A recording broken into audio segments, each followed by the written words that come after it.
Inilah Jabal Uhud, perbukitan yang menjadi saksi gugurnya para syuhada dalam perang Uhud di zaman Rasulullah Shallallahu Alaihi Wasallam.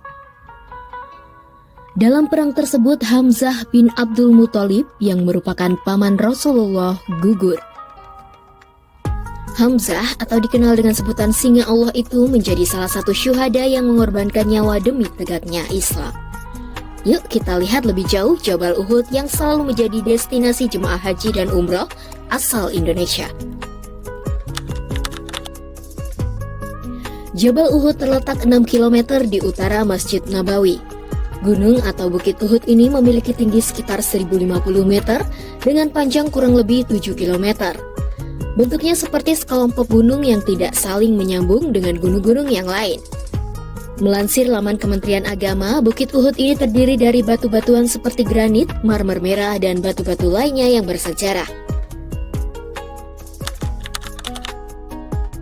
Bukit Uhud memiliki keistimewaan lantaran menjadi saksi bisu perang Uhud pada zaman Rasulullah Shallallahu Alaihi Wasallam. Yuk kita dalami cerita perang Uhud. Perang Uhud terjadi pada tahun ke-3 Hijriah. Pada saat itu, kaum Quraisy menyimpan dendam pada kaum muslimin lantaran kekalahan mereka pada perang Badar. Total pasukan Quraisy saat itu sebanyak 3.000 orang, melawan kaum muslimin sebanyak 700 orang. Saat itu Rasulullah menempatkan 50 pemanah andal di atas Bukit Rumat sebagai strategi perang. Rasulullah pun berpesan agar mereka tidak meninggalkan tempat apapun yang terjadi. Melansir buku The Great Story of Muhammad, saat kemenangan hampir berada di genggaman tangan umat muslimin, beberapa orang dari pasukan kaum muslimin pun lengah. Sejumlah pasukan pemanah tergoda harta rampasan perang atau ghanimah. Mereka mengabaikan perintah Rasulullah untuk tidak menuruni bukit dan mulai mengambil ghanimah.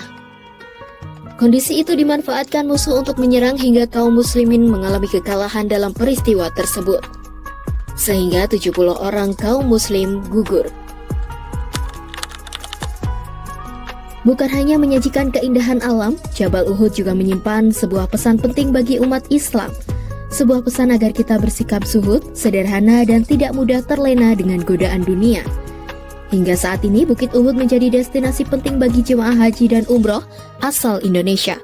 Selain mengenang perjuangan Rasulullah Shallallahu Alaihi Wasallam dan pasukan dalam menegakkan Islam, jemaah juga dapat berziarah dan mendoakan para syuhada yang gugur di medan perang Uhud.